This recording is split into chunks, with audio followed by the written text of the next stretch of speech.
Et salut les gens et bienvenue dans cette petite critique sur le film Halloween Kills.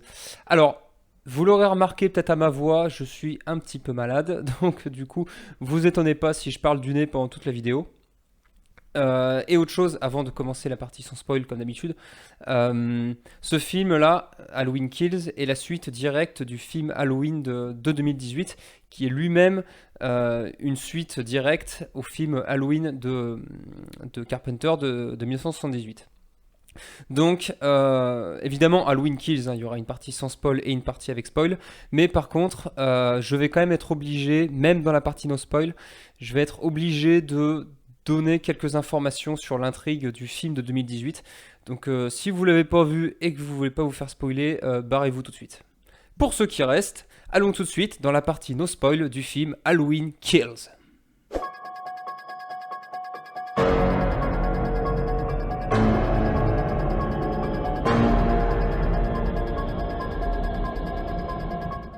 Ok, partie sans spoil. Donc ce film, Halloween Kills, est la suite directe du film Halloween de 2018, comme je disais. L'histoire donc d'Halloween 2018, bon, je pense que vous connaissez l'histoire d'Halloween, même si vous n'avez pas vu le film, hein, c'est très connu.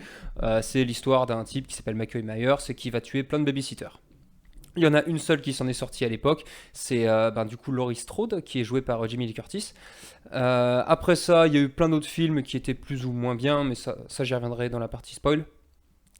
Le film Halloween de 2018 se passait donc 40 ans après le film de Carpenter.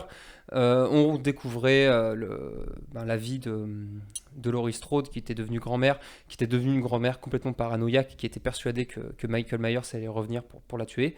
On découvrait aussi sa famille à elle, donc sa fille, Karen, et sa petite fille, Allison. Et en gros, le film, c'était Michael Myers qui s'échappait d'un hôpital psychiatrique et qui allait pour tuer tout le monde. Donc on avait les trois femmes qui devaient unir leurs forces contre Michael. Et le film se terminait sur elles le piégeaient dans la maison de Laurie. Elles y foutaient le feu, elles le laissaient enfermé dans la cave et elles se barraient. Donc le film se terminait sur ça. Là, le film Halloween Kills donc démarre exactement à ce moment-là. Ça a été vu dans la bande-annonce. C'est qu'en fait, les trois femmes, donc Laurie, Karen et Allison, vont à l'hôpital. Mais dans l'autre sens, elles voient partir les sapeurs-pompiers qui vont pour éteindre le feu de la maison. Et du coup, ça y échappe pas. Quand les sapeurs-pompiers arrivent, Michael Myers les attend. Il les tue tous. Et du coup, après, retourne dans la ville d'Haddonfield pour continuer son carnage. Et en même temps, la ville d'Haddonfield apprend ce qui se passe, apprend donc du coup que Michael Myers est de retour, et les gens, vu que la police est pas douée, les gens vont décider de se faire justice par eux-mêmes. Alors, avant de donner mon avis, je vais juste revenir un petit peu sur la franchise Halloween elle-même. Ce qui se passe, c'est que Halloween, déjà, c'est une franchise qui a été plusieurs fois rebootée. Là, en gros, le film de 2018, c'était le 4e reboot. Ce qui se passe systématiquement dans les films Halloween, c'est le premier est cool, le second, c'est soit moyen, soit pas terrible. Ça a été le cas pour Halloween 2, qui était toujours réalisé par Carpenter, qui était sympathique mais pas ouf. Après, vous avez eu plusieurs reboots et à chaque fois, c'était le premier film qui était assez cool et le second qui se cassait la gueule. Ça a été pareil pour le remake de Rob Zombie des années 2000, où le premier film était vraiment bien et le deuxième se cassait la gueule également. Là, ce film, donc Halloween 2018, personnellement, moi j'ai bien aimé. D'ailleurs, en général, les critiques ont reconnu que le film était assez cool. Là, ce film, Halloween Kills, n'échappe pas, malheureusement, à la malédiction. C'est que ce film, c'est pas le pire Halloween. Personnellement, le Halloween que je trouve qui est le pire, c'est Halloween 6.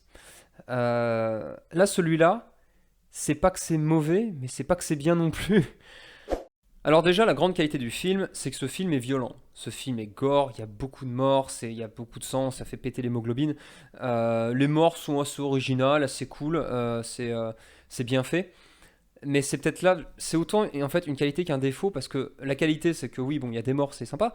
Mais par contre, le défaut, c'est que ça fait pas peur. C'est juste fun à regarder, en fait. C'est peut-être le plus gros défaut du film. Parce que ce film utilise trop la méthode du scare jump, un truc qu'on avait déjà dans beaucoup de films d'horreur des années 2000 et qui était chiant. c'est que ben il y a beaucoup, enfin on va dire 90% de l'horreur, enfin de la peur dans ce film, c'est des scare jumps. Et le problème c'est que ben, au bout d'un moment, bah, tu sursautes plus en fait parce que tu vois venir les scare jumps à des kilomètres et même en général tout le scénario. Tu sais qui va mourir à quel moment. Au bout d'un moment, si t'es pas trop con, tu finis par capter. Si t'as vu beaucoup de films d'horreur avant, tu t'attends à ce qui va se passer. En fait, le problème de ce film, c'est. Alors que pourtant, ça pourrait. D'ailleurs, ça ne devrait même pas être un problème à la base. C'est que le problème de ce film, c'est son histoire. En fait, l'histoire d'Halloween, elle est simple. Hein, c'est tout con. Hein, c'est juste un gars qui a décidé d'aller d'aller buter des meufs, quoi. Mais dans ce film, là où l'histoire, pareil, est simple, ils ont quand même besoin de la mettre en avant à mort, une histoire. Et c'est là le problème, en fait, c'est que ils ont besoin de tout expliquer. Ce film fait, parce que pareil, ce film fait beaucoup de flashbacks sur le film de 78. Euh, bah ouais, mais il y en a trop.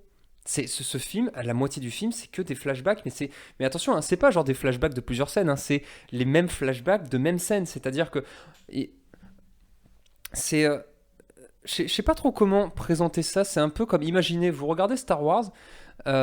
Imaginez le retour du Jedi, mais toutes les 5 minutes, vous avez un flashback qui vous remet la scène où Dark Vador dit «Je suis ton père». Ben, là, c'est ce qui se passe dans ce film en fait, c'est que toutes les 10 minutes, on te resserre un flashback pour te rappeler le film de 78, mais c'est toujours les mêmes scènes. Et bah, au bout enfin, très vite, c'est un peu saoulant quoi, parce que bah, on s'en fout quoi. C'est surtout qu'en plus le film de 2018 ne faisait pas ça justement. Le film de 2018 était bien pour ça, c'est que on faisait référence au passé, mais les références étaient légères et le film pouvait avancer. Là le problème c'est que ben, le film à chaque fois qu'il commence à avancer s'arrête pour nous faire un flashback et après repart. Mais repart sur autre chose. C'est ça le problème en fait, c'est que ce film à chaque fois c'est on part dans une direction, on fait un flashback et on va dans une autre. Et ainsi de suite. Et un autre souci, c'est aussi le nombre de personnages dans ce film. Parce que vous voyez, le film de 2018 était bien parce qu'il y avait finalement que trois personnages. C'était les trois filles. C'était ben, Allison, la fille, Karen, la mère, et ben, Laurie Strode, la grand-mère. Et avec ça, ben, le personnage de Michael Myers. Donc vous aviez quatre principaux personnages. Là, il y a beaucoup, beaucoup de personnages. Parce qu'évidemment, vu qu'on se concentre cette fois pas sur la famille, mais sur la communauté de la ville d'Haddonfield, on a besoin de nous mettre en avant plein de personnages. Et ben, le problème, c'est que ces personnages-là, ça aurait pu être intéressant, mais c'est pas assez exploité. Et un autre problème, c'est que ça amène à un cas qui fait que ben, ce film d'horreur ne fait pas peur, c'est que les personnages sont un peu stupides. Les personnages prennent souvent des décisions qui, ben, qui te font sortir du film parce que c'est des décisions qu'on a déjà, c'est des décisions en fait de clichés de films d'horreur qu'on a. Ça, pareil, j'en parlerai dans la partie spoil, mais on a beaucoup de morts qui sont des morts stupides, des morts presque comiques. J'avais des gens qui rigolaient dans la salle à certaines morts parce que c'est, alors que normalement on devrait être effrayé, on en rigole. C'est à ce point-là. Et ça, c'est pareil, c'est un truc qui te sort. Moi, personnellement, ce que j'aime bien dans les films d'horreur, c'est quand je me sens attaché au héros. C'est pourquoi ben, j'ai bien aimé le premier film Halloween, parce que ben, j'étais très attaché à Laurie Strode. C'est pourquoi j'aime beaucoup Alien, parce que Ellen Ripley est un personnage que l'on veut suivre, un personnage qui a des réactions logiques. On peut critiquer, on peut parfois se dire «Ah, moi je ferais pas ça, moi je ferais pas ça». Oui, mais elle le fait, et ce qu'elle fait est logique de son point de vue. Là, les personnages font des trucs qui sont bah, illogiques et surtout des trucs que tu sais très bien que personne ne ferait ça parce que c'est stupide. Et donc au bout d'un moment, bah, les personnages, t'es juste à dire bon bah toi tu vas mourir dans 5 minutes, toi t'es le prochain à mourir, toi j'espère que tu vas mourir et ben tu t'en fous des persos quoi. Et il y a un seul personnage finalement, ça par contre je vais le dire, il y a un seul personnage dans ce film qui a des réactions logiques, c'est le personnage de Karen. Karen c'est la, bah, du coup c'est la mère, donc c'est la fille de Laurie Strode et la mère d'Allison. Euh, c'est la seule, d'ailleurs, c'est son personnage à elle qui est le plus mis en avant dans le film. Et ouais, ben, elle au moins, ses réactions, elles sont assez logiques. Parce que par contre, les 40 autres personnages, mais ils sont débiles parfois, mais vraiment stupide. En fait, le souci, c'est que ce film, c'est un film qui est hyper actif. C'est un film, comme je disais, voilà, le fait que le film n'arrive pas à se concentrer sur une direction et à chaque fois tourne à droite, tourne à gauche, tourne à droite, tourne à gauche, bah, le souci, euh, c'est que ça joue encore plus sur le fait que les personnages ne prennent déjà, les personnages ne prennent pas les bonnes décisions, mais surtout, les personnages ne se posent pas les bonnes questions. Parce qu'évidemment, tout le but du film, c'est, étant donné que Michael Myers a disparu et qu'il va dans la ville pour tuer plein de gens, la question c'est de se dire bah, où est-ce qu'il va aller. Et ça, c'est pareil, c'est que bah, en fait, dès le début, si t'es pas trop con, tu le sais en fait. Tu, dès le début, tu te doutes très bien de où Michael va aller. Et ben, les personnages, non. Ce qui est vraiment chelou, quoi, parce qu'il n'y a pas besoin non plus de connaître à fond le scénario. Il n'y a pas besoin d'être un spécialiste d'Halloween pour se douter ce qui va se passer, quoi. Bon, un autre bon point que j'ai apprécié dans le film, par contre, c'est le personnage de Michael Myers même, parce que bon, déjà, il a la classe, il a son, comme il a été au, comme il s'est retrouvé dans une maison en flammes, il a son masque qui est un petit peu cramé, donc ça rajoute un peu plus de le côté horrifique du personnage. Mais ce qui est cool, c'est que par contre, le film reprend un peu ce qu'on avait dans les films de Rob Zombie, c'est-à-dire que quand Michael est présent, la musique est très forte, la musique est intense, c'est très lourd. Mais par rapport au film de Rob Zombie où le personnage même de Michael Myers était plus imposant parce que c'était la montagne quoi dans Game of Thrones le gars quoi, il faisait 2 mètres de haut, il était énorme. Là, on revient sur un Michael Myers qui est humain, c'est-à-dire on voit que c'est un gars lambda qui a sous le costume, sous le masque. Et ça j'ai beaucoup aimé parce que au moins ça rajoute ben, le- ça rajoute plus au côté horrifique justement le fait d'avoir quelqu'un qui en face de nous paraît normal et pas quelqu'un qui paraît gigantesque. Ça, c'est un truc que j'ai apprécié. C'est un des rares trucs qui était bien fait. C'est le côté personnage lambda, en fait, de Michael Myers. On voit très bien que sous son masque, on a un être humain normalement constitué. Un être humain qui est, d'accord, un petit peu plus grand que la moyenne. Un être humain qui, visiblement, a une sacrée force aussi. Mais c'est un être humain normal. Et, ça rajoute bien au côté horrifique. C'est une des rares choses qui fonctionnent dans ce film. Mais pour être, pour vraiment faire comprendre les mauvais côtés du film, je vais être obligé malheureusement de passer en partie spoil. Donc voilà. Mon avis, pour résumer, là tout ce que je viens de dire, c'est que le film est pas ouf. Le film ne fait pas très fun, ne fait pas très peur, pardon. Il y a de la violence, il y a des scènes gore, mais le problème c'est que ce sont des scènes qui font plus sourire, qui sont plus fun que horrifiques réellement. Donc, si vous voulez prendre la pétoche de votre vie, c'est clairement pas ce film qu'il faut aller voir, quoi. Enfin bon, voilà. Direction la partie spoil.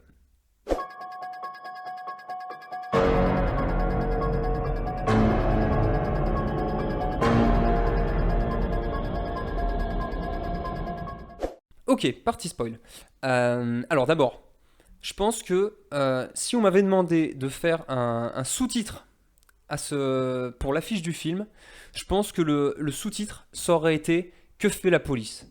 Parce que c'est déjà l'énorme problème, mais en fait c'est ce qui m'a gâché le film dans sa première partie, c'est ben, la police ne sert à rien dans ce film. Parce que ce qui se passe en fait dans l'histoire, c'est que donc Laurie, enfin les trois filles, Laurie, Karen et Allison, vont à l'hôpital.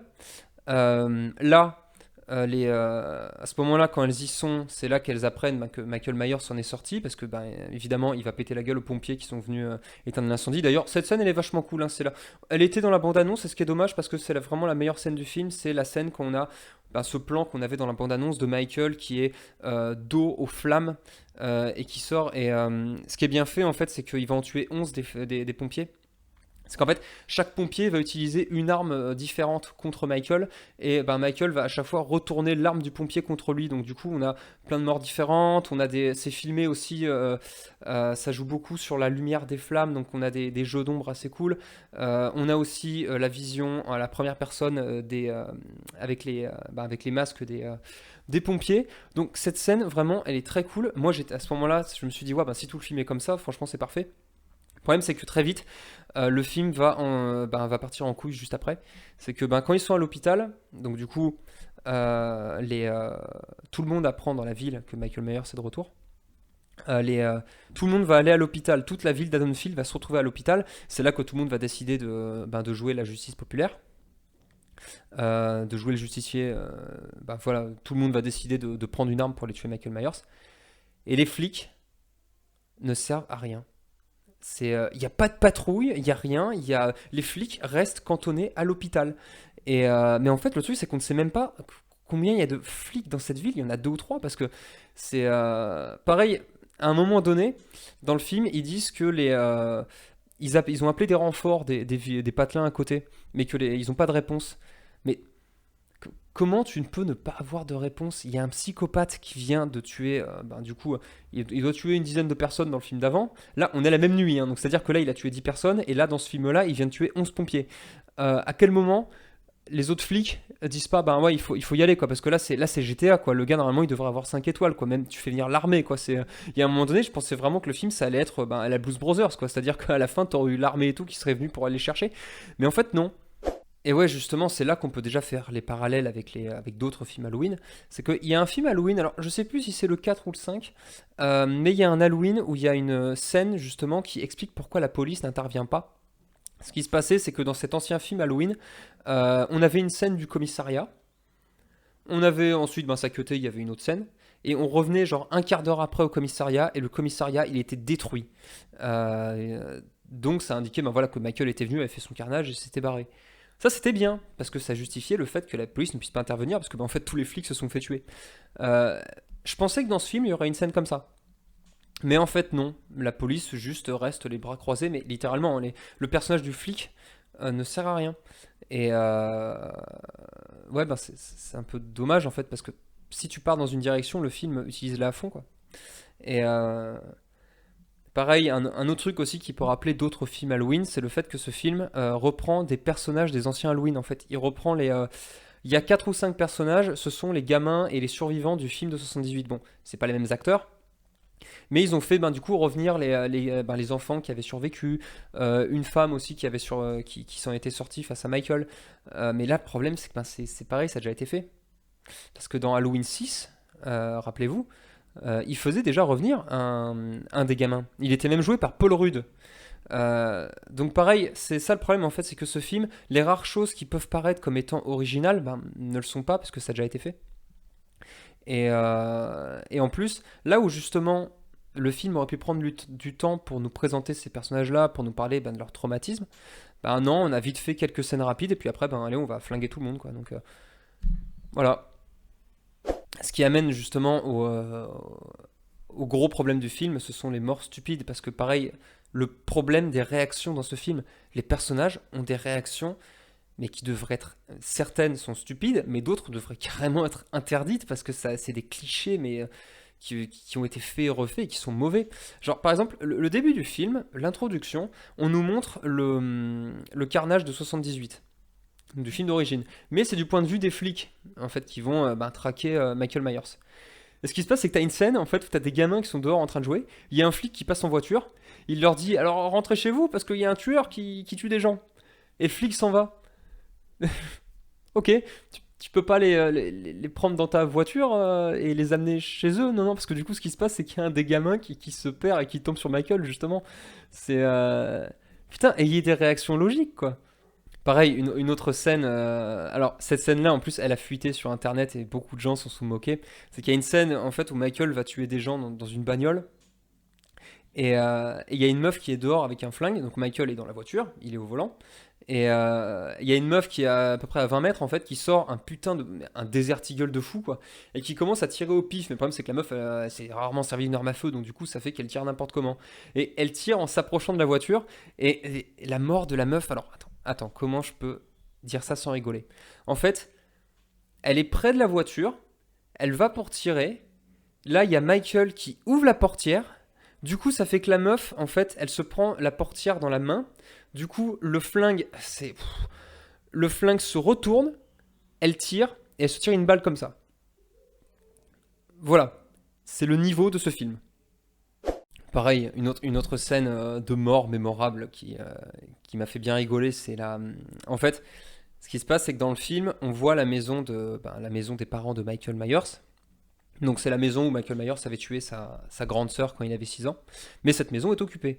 Donc elle est occupée par un couple homosexuel, de personnages en plus qui avaient l'air au début, qui avaient l'air assez cool, assez sympathique, un petit peu cliché, mais ils étaient un petit peu rigolos. Donc tu le sens qu'ils vont se faire tuer parce qu'ils sont dans justement ce que je disais sur le fait que les gens ne se posent pas les bonnes questions. C'est que quand ils sont là à se dire pendant tout le film, mais où est Michael Myers? Il n'y en a pas un qui se dit, allons à son ancienne maison. puisqu'il n'y a que ça qui les raccroche à Dunfield. Et non, non, personne n'a cette idée, alors qu'il n'y a pas besoin d'être Hercule Poirot pour se douter que le gars, la première chose qu'il va faire, ça va sûrement être de retourner euh, aux origines, chez lui. Donc ouais, ce qui se passe, c'est que en fait, Michael Myers veut d'abord rentrer par la porte de devant, donc il toque. Un des deux mecs sort avec, je crois que c'est une batte de baseball ou un pied de biche, enfin, je sais plus ce qu'il a, mais voilà, il a une arme à deux mains. Il sort, évidemment, Michael Myers s'est barré, il en a profité pour passer par derrière, et ce qui se passe, ben, du coup, quand le mec rentre, il se rend compte que ben, Michael Myers est rentré dans la maison. Euh, Qu'est-ce que tu fais, toi, si jamais t'as un des pires tueurs de l'histoire qui est dans ta baraque, qui en plus l'histoire est connue quand même, hein, parce que c'est la seule histoire intéressante de ce bled paumé. Qu'est-ce que tu fais? Ben, là où n'importe qui serait sorti prendre le téléphone et appeler la police, eux, leur réaction c'est je vais poser mon arme lourde, enfin ma grosse arme, pour prendre un petit couteau à pain, enfin une espèce de petit couteau à beurre tout pourri avec une lame qui est comme ça, et aller me foutre sur la tronche avec le gars qui a déjà tué 25 personnes. Et bon, évidemment, le couple y passe, mais ouais, c'est ce genre de réaction, quoi. Et ça continue après, ça continue parce que à la fin du film, ce qui se passe, c'est que bon, évidemment, Michael Myers, une fois qu'il est rentré chez lui, il se barricade. Il y a un groupe de personnages qui, euh, qui d'un coup y pensent, genre au bout d'une heure et demie de film, qui se dit ah mais attendez, il y a Michael Myers, il y a l'ancienne maison de Michael Myers. Est-ce que le méchant ne serait pas là-bas? Donc, du coup, il y a ben, un ancien survivant de la première tuerie qui y va, qui est accompagné par son fils, et qui est accompagné par ben, Allison, donc la fille de la famille Strode. Ils y vont, et pareil, ils voient une maison, mais la maison la plus flippante de tous les temps. Ils sont dans le noir complet, ils voient que dalle. Réaction, c'est je vais y aller tout seul, et vous restez là, les enfants. Donc le gars y va, il se fait tuer au bout de 1 minute 30. Là, les adolescents, pareil, tu pourrais, genre, je sais pas, genre, te casser et appeler les flics. Non, c'est on va y aller. Donc ils y vont à deux, eux par contre ils ont des flingues. Ils rentrent dans la maison. Évidemment, qu'est-ce qu'on fait quand il y a une maison hantée avec un tueur psychopathe? On se sépare, donc ça fait que les deux ados se séparent alors que bah, ils l'ont déjà affronté en plus Michael Myers, donc ils savent qu'il faut pas rigoler. Ils se séparent, le mec, donc l'adolescent, il passe, et il n'y a plus que Allison qui est là. Et au moment où Michael va pour tuer Allison, il y a sa mère qui arrive, donc du coup Karen, et Karen bah, va lui exploser la tronche. Et c'est là qu'arrive un autre problème du film, c'est que elle le frappe, Michael tombe par terre, et elle s'arrête. C'est pareil, ça aussi, c'est un. Tu sens très bien que c'est parce que le scénario n'arrive pas à avancer sinon, mais là, ouais, non, tu ne t'arrêtes pas. Quand t'as le tueur psychopathe qui est au sol, qui est assommé, tu continues de taper comme un bourrin, quoi. Alors oui, c'est pas bien de tuer les gens, attention, hein, mais là c'est bon, je pense que je peux te comprendre, meuf. Si tu fais ça, t'as toutes les raisons du monde pour le faire. C'est pas bien, mais tu peux le faire, y a pas de problème. Mais non, donc du coup, elle le frappe, elle s'arrête, et ce qu'elle fait à la place, c'est qu'elle lui arrache son masque. Donc Michael se réveille, enfin, pardon, Karen, la mère, sort de la maison avec le masque, et elle lui fait genre ah Michael, regarde, j'ai ton masque, j'ai ton masque. Et elle se barre. Donc Michael la poursuit. Ils arrivent dans une ruelle sombre, et là il y a un truc qui est cool. C'est peut-être le moment qui m'a surpris, parce que je le voyais venir, mais je me suis dit est-ce qu'ils vont le faire, pas le faire. Et finalement ils l'ont fait. C'est que au moment où elle arrive dans la ruelle sombre, en fait, il y a des lumières de bagnole qui s'allument de partout, et en fait, Karen a amené Michael dans un piège et il se retrouve encerclé par tous les beaufs de la ville. Donc du coup, t'as 20 personnes autour qui sont tous à des battes de baseball, des clubs de golf et tout. Ils ont les flingues, ils l'attendent. Et ben, du coup, ils vont lui casser la tronche. Donc il y a une scène assez cool où ben, ils s'y mettent à tous dessus. Donc Michael essaie un peu de résister, mais là, ben, il peut pas se défendre, quoi. Du coup, il se fait exploser, il finit au sol. Pareil, évidemment, une fois qu'il est au sol, les mecs arrêtent de taper alors que c'est le. Ah, pareil, justement, c'est un. Parce que le film veut montrer le côté vindicte populaire, mais t'as jamais vu une foule énervée, ce que ça donne, mec? Une foule énervée, t'es tellement entraîné par la frénésie que même si le mec est par terre, tu vas continuer de taper comme un bourrin. Surtout qu'en plus, là, on parle quand même d'un tueur psychopathe qui a quand même tué. Il y a pas mal de gens qui ont perdu des proches à cause de lui. Donc, Pourquoi les gens s'arrêtent, à part pour le scénario, c'est quoi l'excuse? Pourquoi les gens arrêtent de taper? À part si c'est juste parce que ben, si on le tue, dommage, il n'y aura pas de suite, quoi.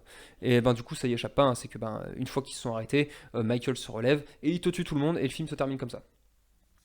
Euh, et d'ailleurs, c'est marrant parce que là, dans cette scène, il y a une erreur il y a un problème au niveau du montage qui est fou, c'est qu'en fait, t'as Michael qui se relève, qui tue tout le monde, donc ça dure longtemps, et à 10 mètres, t'as ben, Allison et sa mère qui sont aidés par les secours, par les ambulanciers. Mais genre, mais à 10 mètres, t'as un carnage. T'as des gens qui crient et tout. Genre, en fait, parce que le montage arrête pas de cutter entre les deux scènes. Mais tu dis, ouais, mais il y a 10 mètres d'intervalle là. Donc, et les gens s'en foutent. Tu dis, ouais, mais non, à côté, il y a un carnage.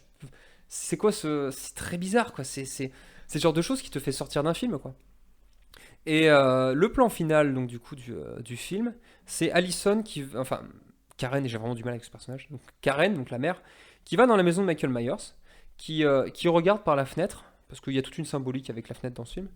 Et en fait, là, Michael arrive derrière par surprise et la tue. Donc le film se termine sur Michael qui tue Karen. Donc en fait, Michael est en train de tuer le seul personnage intelligent de ce film. Et ok, bah, moi une fois que j'ai vu ça, je viens de me dire ouais bah c'est cool. Voilà, bah ça donne envie pour la suite, hein. Je disais justement le fait que le film part dans plein de directions et n'arrive pas, c'est que le problème c'est que ce film n'est pas moderne. Ce film n'est pas dans son temps. Un truc tout con, c'est que ce film utilise les téléphones portables au tout début du film pour indiquer que que la nouvelle serait pas que Michael Myers est en vie. Mais après, il n'y a plus personne qui utilise le téléphone portable. Il n'y a pas d'utilisation. Moi, je pensais que le film allait justement prendre la direction de parler ben, des réseaux sociaux, d'utiliser les nouveaux moyens de communication. Pareil, pour une track, ça peut être utile. Je sais pas, genre de faire des équipes avec chacun un téléphone portable, c'est pas con. Bah non, le film ne fait pas ça. Le film reste cloîtré en 1970, quoi. Et ouais, bah, le problème c'est que ça a déjà été vu et revu, quoi. Donc c'est un peu dommage.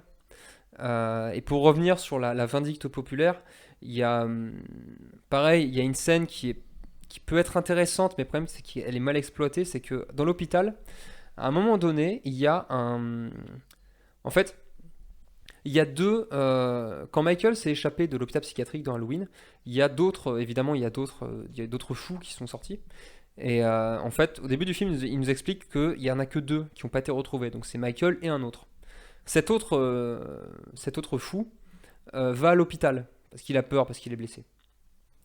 Et t'as tout le monde. En fait, c'est pas mal fait. Ça, c'est qu'en fait, tout le monde pense que c'est lui, Michael Myers. Parce qu'il y a il y a un, il y a un téléphone arabe en fait. C'est-à-dire qu'il y a les premières personnes disent oh, on dirait Michael Myers. Puis les secondes qui disent oh, c'est Michael Myers. Et les différentes qui disent oui, c'est lui, c'est Michael Myers. Donc il y a un effet de foule et tout le monde va aller lui casser la tête. Et bon, déjà, les gens ils sont un petit peu cons quand même parce que le gars en question il fait genre 1,50 m. Et puis il est gros, on voit très bien que c'est pas un combattant, quoi. Alors que Michael Myers, il y en a qui l'ont vu dans le tas, ils savent à quoi il ressemble, quoi. Ils savent que le gars il doit faire 1,80 m, 90, qu'il est assez maigre, et puis surtout qu'il a il a tout le temps un masque avec lui. Donc la foule va poursuivre ce pauvre mec, et en fait ce qui se passe c'est que ce gars va se réfugier dans un couloir, et plutôt que de se faire prendre, va sauter par la fenêtre et se suicider. Pareil, ça tu le vois venir. Parce que c'est un truc qui a déjà été fait dans d'autres films avant. Le coup du mec qui se suicide plutôt que de se faire prendre. Euh, la scène elle est bien parce que ben, voilà, ils veulent montrer l'oppression, tout ce côté un peu agoraphobie et ben, les effets de foule qui peuvent être néfastes. C'est bien fait. Mais le problème c'est que on revient toujours sur le côté gore fun et pas gore dramatique. Parce que là ce qui se passe c'est que quand le mec, une fois qu'il a sauté, donc il s'éclate sur le trottoir, bah c'est cool quoi. Tu dis oui, ben voilà, on peut arrêter là. Non, c'est que on a des gros plans sur le gars, donc du coup évidemment le gars il a fini en ratatouille, hein, il a sa cervelle éclatée sur le bitume. Mais le problème c'est que c'est fun et c'est pas du fun que je devrais ressentir à ce moment-là, c'est de la peur quoi. C'est pareil un sentiment de malaise. Mais non, à chaque fois que ce film veut faire un sentiment de malaise, ça se termine sur du fun. Voilà, ça devrait être ça en fait, le sous-titre du film. Ça commence comme de l'horreur et ça finit en partie fun. Bon écoutez, je pense que j'ai dit ce que j'avais à dire sur ce film. On va arrêter là. Ma conclusion, c'est ce que j'ai dit déjà en partie no spoil, hein, c'est-à-dire que le film est décevant. C'est pas un mauvais film, c'est un film décevant. C'est-à-dire qu'on voit que ce film a des idées, mais il ne les développe pas du tout, ce qui fait que ce film est blanc, ce film est lisse, ce film n'apporte absolument rien à la mythologie. On sent que les mecs ont prévu de faire, parce qu'évidemment il y a un troisième film qui est prévu, on sent que ce film a des trucs à raconter, mais il ne les raconte pas, parce qu'il y a une suite qui est prévue. Ce film n'est même pas une bande-annonce, c'est juste une suite de scènes où on voit Michael Myers tuer des gens, quoi. C'est sans saveur, voilà, c'était pas fou. C'est un film que je reverrai peut-être plus tard parce que quand même il y a des bons moments, mais ils sont pas assez nombreux et encore une fois, les personnages sont stupides, les personnages ne sont pas attachants. À part le personnage de Karen Strode, tous les autres, et même les personnages qui étaient dans Halloween 2018 qui étaient intéressants, là ça y est, eux aussi ont un traitement où ils deviennent stupides.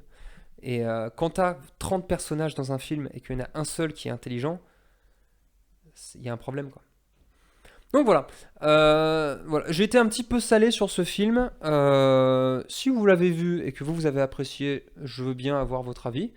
Idem, hein, si vous êtes d'accord avec moi aussi, hein. Peut-être qu'il y a d'autres choses dont j'ai pas parlé dans cette critique parce qu'il y a beaucoup de choses.